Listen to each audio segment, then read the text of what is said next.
Hi, I'm here to talk to you about brain health and a feeling of despondency, which particularly in these times we might be feeling at the moment. So that real sense of feeling I can't be bothered. Got a list of things to do. There's so many things that we could be doing around the house, in the garden, but I just can't be bothered. I'll do them tomorrow. And that's that sense of despondency, and it's worth recognising it in yourself because that's the start of feeling really quite low. And if you can recognise it, then you can do something about it. So it's certain key things that you'll recognise. So changing sleeping patterns. If you're finding yourself going to bed late or not getting up when you should be, or kind of looking at the clock and thinking I've got nothing to get up for, then that's when you know you're feeling a bit despondent. Loss of interest in daily activities, so you've just not got any interest in daily activities or what you had planned for that day and you don't bother doing it. Concentration problems, you can't concentrate really, so even if you settle down for something, you're really struggling to concentrate on that thing. You're finding your mind is fuddled, so you kind of feeling a bit like there's a cloud in your mind, and when you do try and settle on something you can't do it, so it becomes really, really frustrating. You change your eating habits, you're eating rubbish rather than cooking for yourself. You're eating at random times of the day. These are all little indicators that you're not feeling yourself or you're feeling despondent. If you can recognise that, then you can start to do something about it. And half the battle is recognising it, and then we can change it and do something about it. So some little suggestions are timetable in your day. Even though it feels like a bit of a fake life for a while, you don't have to timetable it forever. But when you fight feeling like this, timetable it, give yourself a realistic time to get up.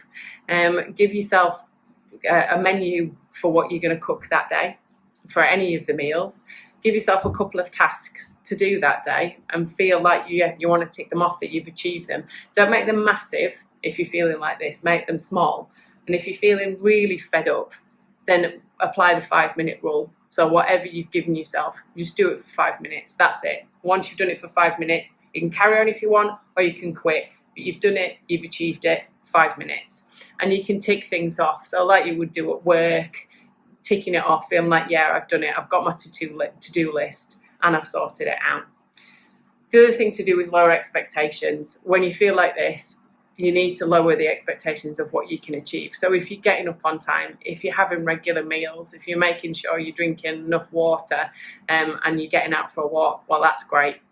You know, we tend to have really high expectations to be disappointed with ourselves. But when you feel like that, then the despondency gets worse. So just lower your expectations. Stay connected. It's really, really important to stay connected. So make sure you are connecting to friends, connecting to family, even if you don't feel like it. Just stay on for half an hour, but make sure that you're staying connected. There's many, many ways that we can stay connected to people. And A, it's a distraction away from our thoughts, but B, it just gives us that little bit of, oh, I feel that little bit better. And it's not about trying to feel loads better. It's about just feeling that little bit better. It just gives you that bit of energy to feel like, well, I can do something now. So staying connected is really important. Talking to someone. So if you've got someone close that you trust, have a chat to them about how you're feeling. If there's anything that they can suggest, even if there's nothing that they can do, just talking to someone and getting it off your chest just lightens it up. Sometimes we get so full up of rubbish inside us that we just need to get rid of it, and we just need to get it out of us, and that can just make us feel that little bit better. So when you're feeling like this, think about timetable in your day, staying connected, the 5-minute rule, looking at planning meals, making sure you're investing in yourself in that way, and talking to someone. Thanks.